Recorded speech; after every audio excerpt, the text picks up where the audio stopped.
Takeaway Chinese, where you can take some Chinese away and experience progress day by day. Takeaway Chinese, we will promise you a difference.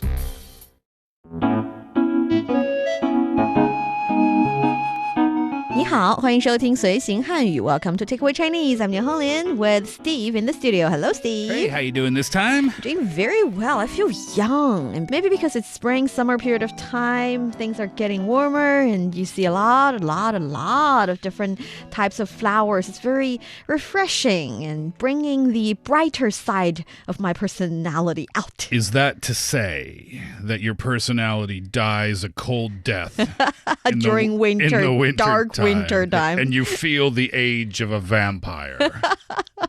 It's not that extreme, but don't you feel that sometimes season can have that effect on you? I don't know if it makes me feel younger. It definitely puts a little extra bounce in my step. I'm a little more encouraged to go outside. And yeah, I guess when you put it that way, I never thought about it before, but it can make you feel a little more energetic, which can make you feel a little more youthful. Thinking about it, it's also might be because that I've been engaged with some young friends these days, you know, in their early 20s. I talk to some interviewees and also some new friends and even new colleagues in the office, and talking to them reminds me of when I'm in my 20s, what I was thinking. And it's a strange yet inspiring experience. I feel mentally sometimes I'm still trapped in my 20s. And even Is that a good thing you're describing? I might be the wrong person to ask about that. I feel that it has its advantages, and it probably has its disadvantages as well. I wouldn't say it's as extreme as Peter Pan syndrome. Have you heard of that? You never grow up. I wouldn't say it's as extreme as that, but there's something about being alive, just the simple fact of being alive, that makes me want to maintain a youthful spirit and a youthful attitude toward life. Definitely. And you can think of a lot of perks. Being young, you're fearless, you still haven't tried a lot of things, meaning that you haven't failed a lot of things and you haven't been disappointed by yourself at being not good enough at certain things. Sure. And you can still work on improving certain aspects of your life, and you're still very much innovative, not to talk even mentioning the fact that you are physically very much energetic all the time. You can stay up late till very, very late and still do not feel like crap the other day. Oh, absolutely. Yeah, that's one difference, isn't it? I enjoy talking to younger people as well. But one thing that maybe is a little bit different is the developing language that comes with being young.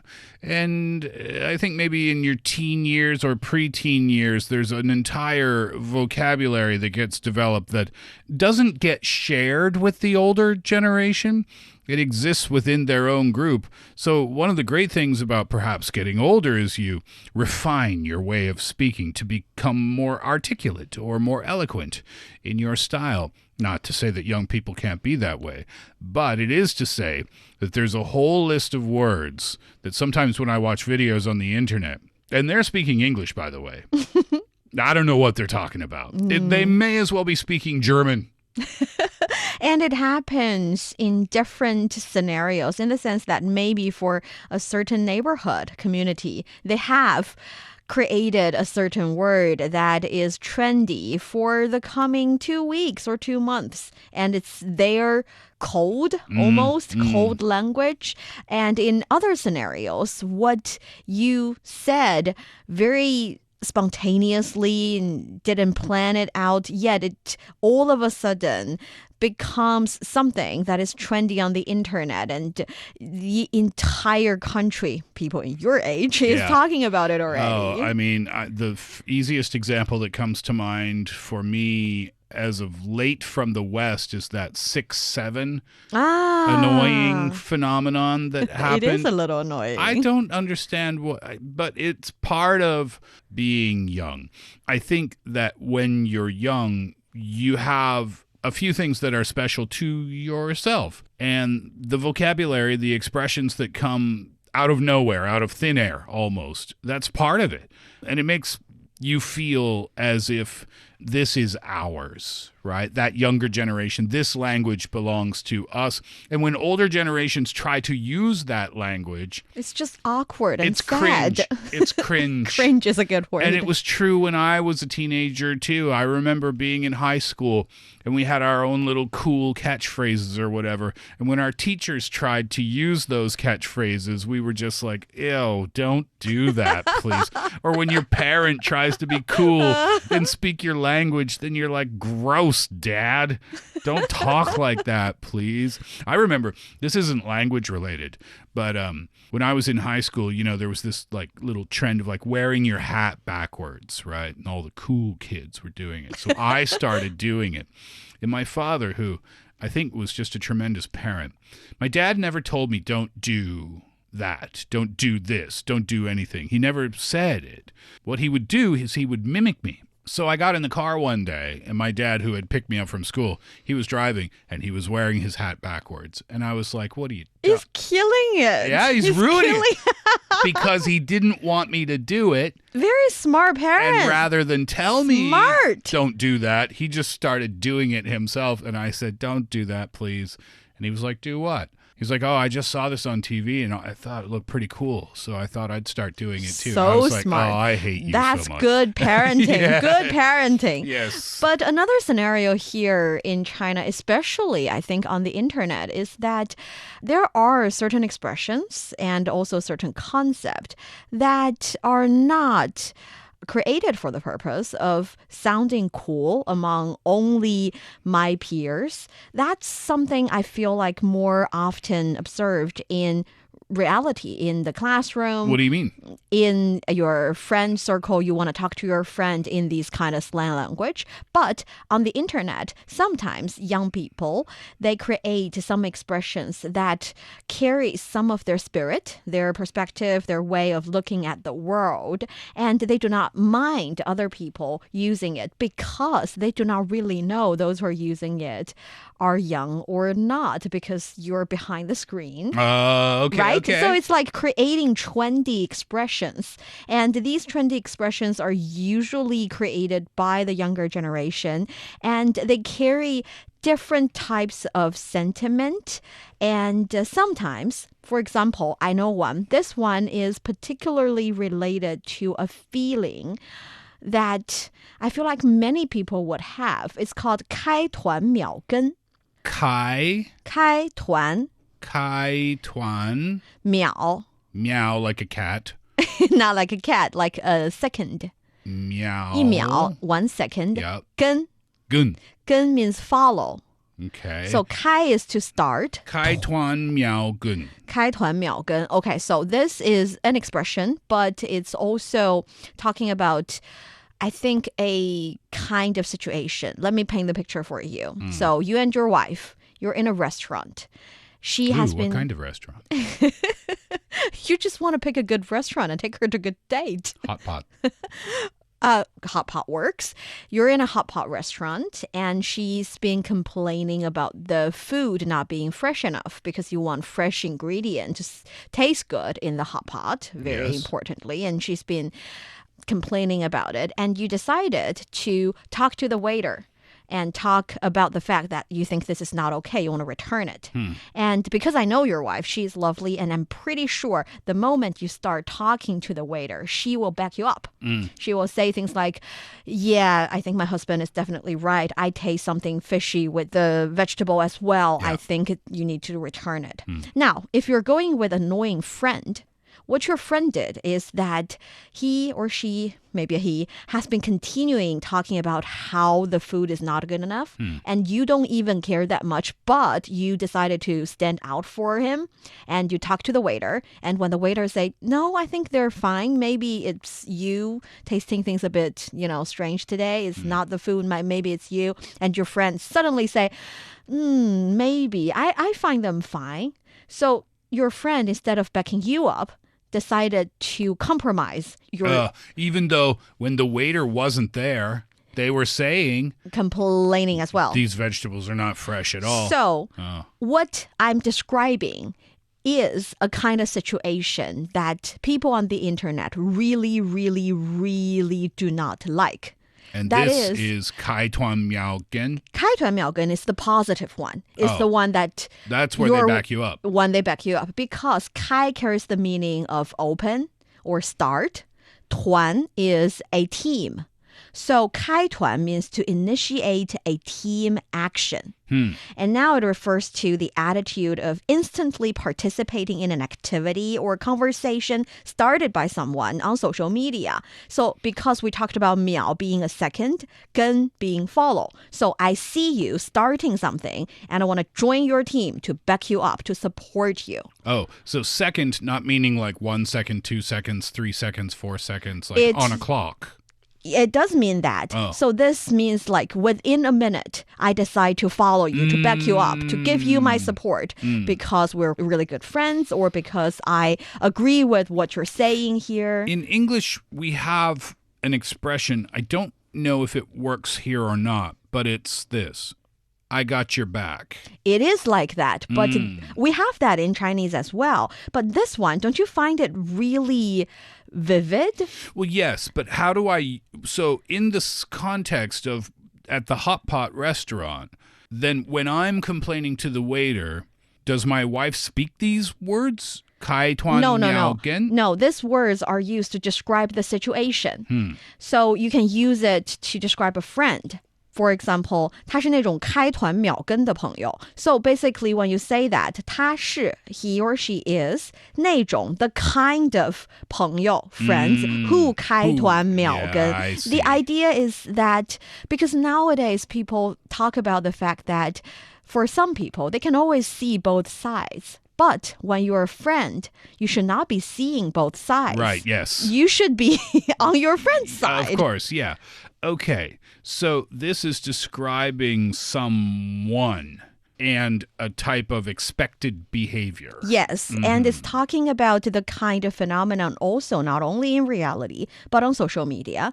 On social media, when you are talking about a, for example, idol of yours or a certain celebrity or an idol or your stance on a certain story or a situation, and you want to be backed up by people you might not know on the internet. Sometimes they will say, oh, 开团秒跟, I will definitely go into the situation and support you, or I like this comment and I am one of those who believe in this, and that's why I am also leaving a comment under yours to support you. Something like that. Yeah, okay, so you're not talking about... this isn't a sentence that you say to someone. It's not like saying, I have your back. No. I got your back. Okay, you're describing something. Okay, yeah, Yes. I understand. And it's funny because this phenomenon is not novel at all. It has been there in all cultures, I think, for a really long time. In China, we even have very elegant way of saying this. For example, in Chinese, we have 一唱一和. 唱一唱一和. Yes, 唱 means to sing, and 和 basically means to respond. So call and response.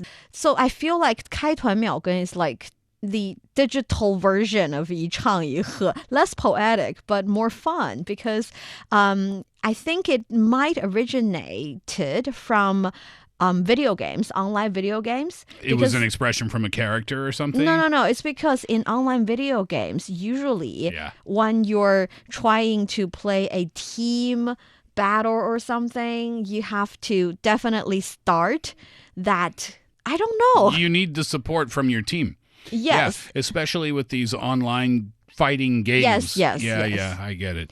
开团秒跟. 开团秒跟. So this is new to the Chinese language, this terminology? Oh, definitely. I'm pretty sure it's not in a dictionary just yet, even though that our dictionary updates itself every single year. So this one is new and it started with gamers. Have you heard it in the office? Because you could use it in an office scenario, right? You can. If you have some kind of, I don't know, dispute with your boss and then your coworker says, because your coworker will like, no, this person was right. I was there. I saw what happened. Like that kind of thing. I haven't heard it in the office just yet, but I have seen it so many times on the internet. I think maybe it's because it's still a little bit jokingly. Yeah. Yet I find it quite an interesting kind of language. And the reason we're sharing these is particularly that because if you're coming to China, you're using Chinese in the Chinese society, you will encounter certain words, vocabulary expressions. But if you're not in China just yet, you haven't visited just yet, you're on the internet talking to Chinese people, or maybe just reading the kind of comments posted by Chinese people, You might come across this. Exactly. Yep. And you might find it a little strange, but it's actually describing something that is very, very common. Yeah, And- people like these type of people, by the way. Yeah, definitely. And another fun expression, I think we have come across this one already in one of our Word of the Year episode. That is 活人感. Do you still remember it? 活人感.活人感, the super, human feeling. This one is a living human. The feeling that this person is not a figure from a book, is not someone who is replying with no emotion attached at all, but you read what they said, or you listen to their stories, or you watch a work, a video, or a movie made by them, and you feel like, wow, they're real living people just like us. 活人感.活人感.活人感, yes. Real living people just like us, meaning that they are not more special? No, meaning that they are not fake in the sense that they have feeling and they're not perfect, but they are just like us. I got it. 活人感.活人感. We've talked about this one as well because I think for even my previous generation, not even my generation, my previous generation, when we portray some, for example, heroes, they're flawless. They, Yes. right? They're perfect. They're always giving and there's nothing they can do wrong. But we all feel like when someone is too perfect, they're not real. And for this age, for this generation, the reason that they're talking about 活人感 is because of artificial intelligence. What's the connection? When AI is there, when a character is created by AI, or when you're interacting with AI, you do not feel the 活人感 anymore. You don't feel like you're talking to an A actual real person. Yeah. So no matter if it's because it's too perfect or because it's just reacting with no emotion, no attachment. It's just lack of 活人感.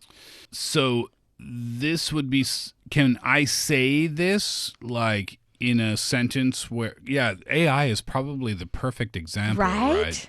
I'm trying to think of a different context. You can say, 我喜欢他是因为他很有活人感. 我喜欢他, I like him or her as a celebrity or a star.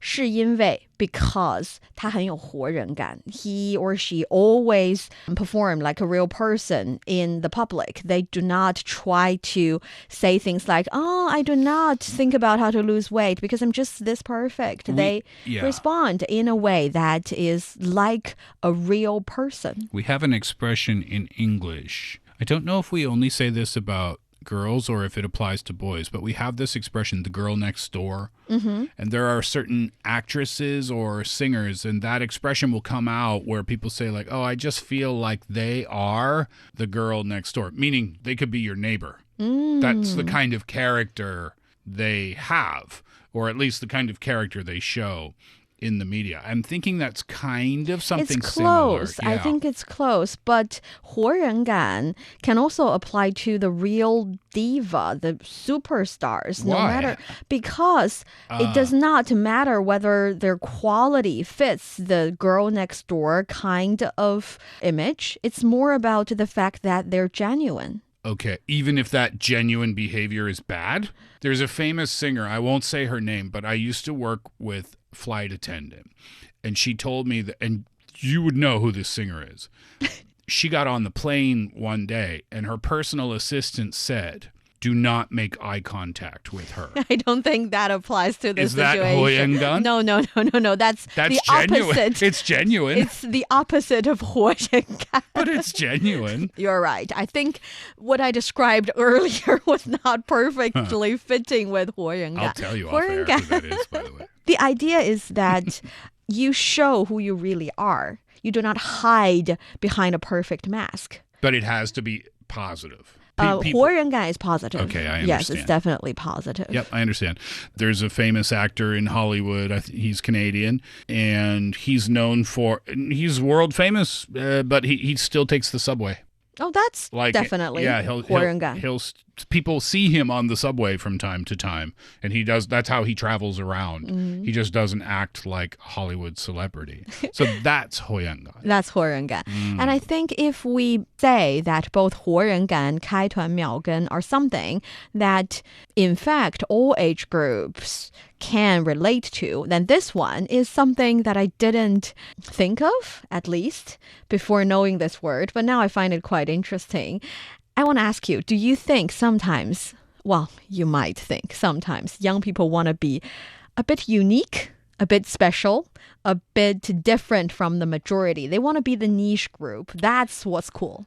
Well, I think it's just part of growing up, perhaps, that your sense of self is developing. So I don't know if that's an individual trait or if it's a group trait. Perhaps it can be a group trait because does this happen in China too? Because like Gen Z, Gen X, the baby boomers, the younger generation will always make fun of the older generation somehow, some way. And they would find some hobby that is so niche that no one else around them in real world understands, and they're okay with it. They want to stay alone, digging in their little world, figuring out what are some certain details in the little hobby that they concentrate on. So that happens in China too? Definitely. But the thing about China is the country is simply too big, and you cannot really have a niche hobby because the moment the moment you go onto the internet and you see whether or not there's someone sharing the same hobby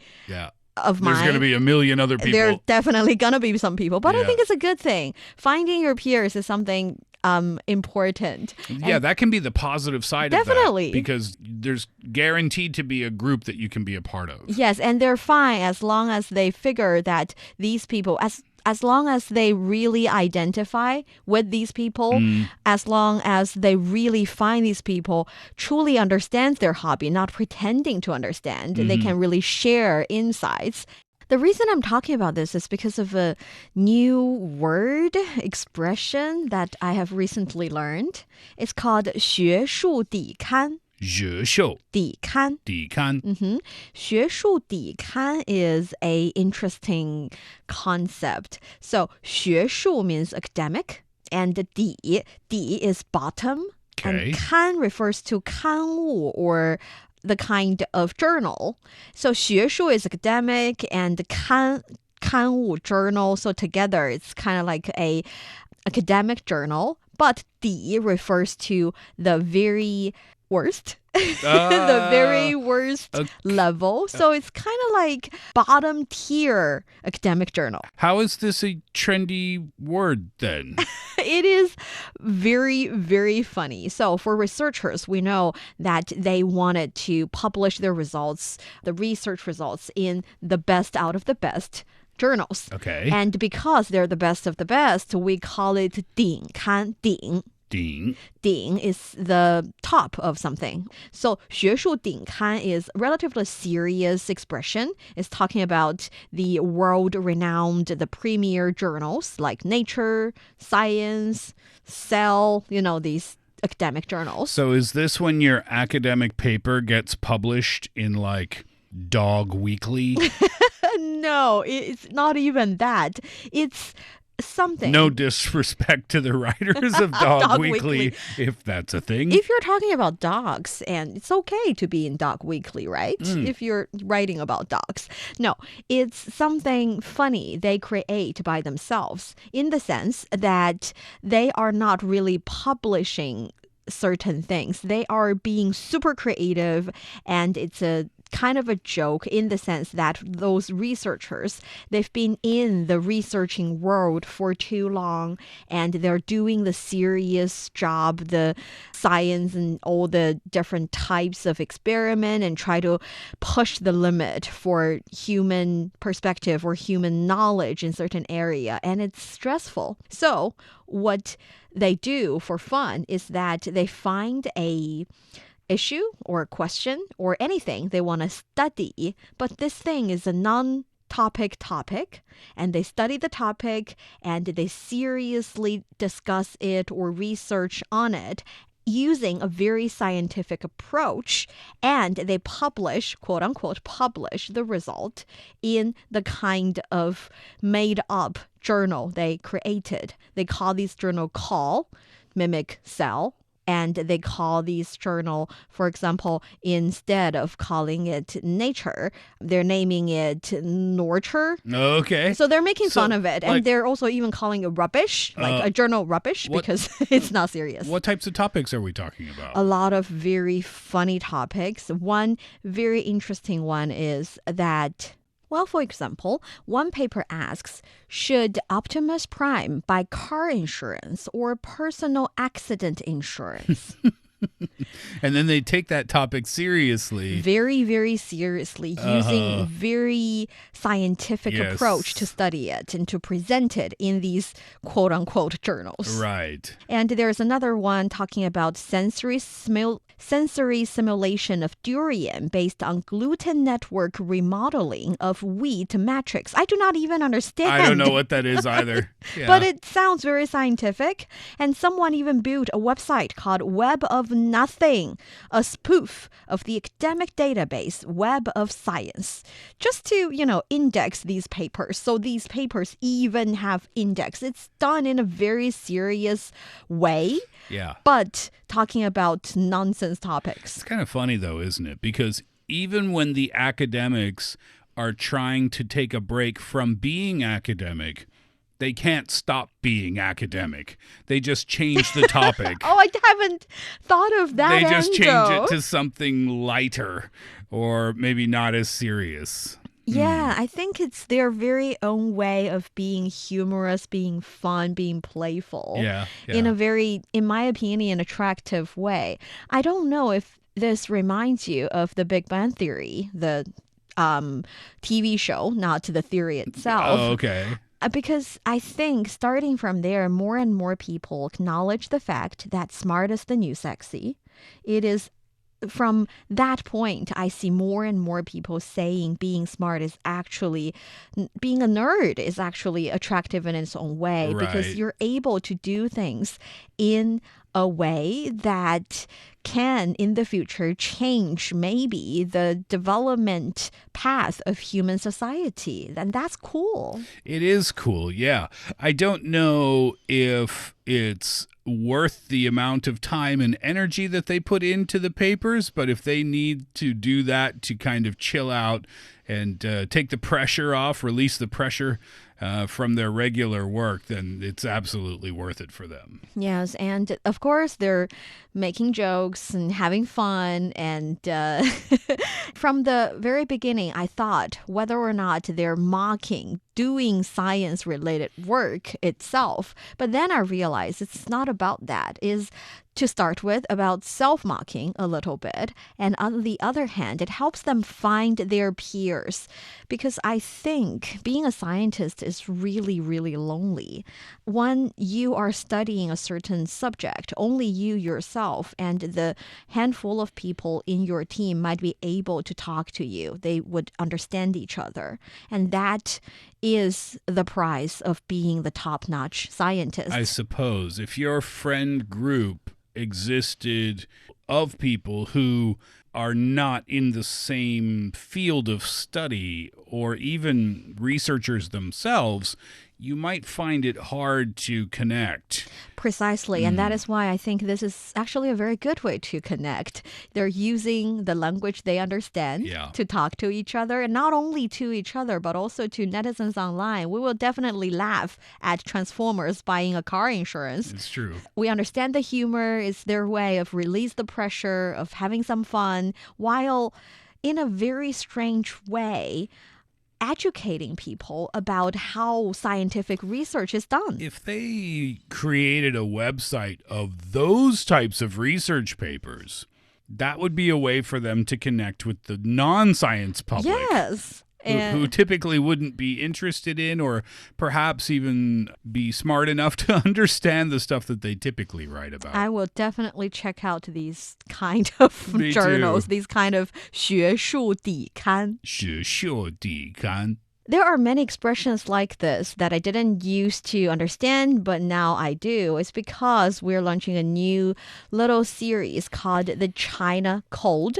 A mini series, really short episodes, right? Yes, and it's talking about explaining these kind of expressions that are trendy among the younger generation here in China. And we believe it's a good window for us to understand what they're thinking, what's their preferences, and also a little bit of how they are reacting to the development of the society and of the world today. Yeah, I think it's a really good learning opportunity that takes very little of your time, only a few minutes to listen to one episode. So it's absolutely worth it. Yeah, so if you like it, just go look for The China Code, both in video forms and podcast forms. We have a lot of these kind of expressions. They suddenly become very, very trendy and popular, and after a while, they fade away like tides. Sure. And it's fine. I think the funny thing about studying these expressions is that from each and every one, the creation of it, the popularity of it, and how people use it, you kind of open a small window to see this generation of young people on the internet, to understand their perspective a little bit, to know deep down they have their own struggles, but they also have their own very smart ways to deal with the problems. And they have their own way to kind of get back on their feet. They may mock the fact that they do serious scientific research every single day, but it's not because they do not like the subject. They do not love the subject. It's only because the pressure is there and they find a way to release that pressure. They need a break from it. Exactly. Mm-hmm. And that is also quite cool that in this world we get to understand them from a very far away yet very close kind of manner that is through the internet. You don't really know them, but you kind of know them a little. By the way, aren't you curious to know whether it's faster to go to my house through the front or back? As long as you are willing to do a very scientific research with different compare groups. I don't have the answer because during the second part of the study, halfway home, I got a phone call and I was like, no. So I lost count. You're not dedicated enough. I got to start it again. You should hire a group of people doing that research. It's true. I need to outsource, don't yes. I? Yeah. And every year we celebrate the young generation in different ways. There's even an International Youth Day. We talk about the serious stuff about them and we try to, of course, help them in different ways, support them through the initiatives in the society, through government strategies and policies. But I think sometimes a little connection from the human side and little understanding them and emotionally supporting the fact that they do not want to, maybe be hardworking 24/7 all the time is also what they need. It might also be. Nobody wants to be hardworking 24/7. Right? So it's easy to understand. So if you're listening and you're a young person, happy International Youth Day and happy every day. 青年节快乐 and 希望你们每一天都可以很快乐。And that brings us to the end of today's Takeaway Chinese. 感谢收听，我们下次再见。See you next time. Bye bye.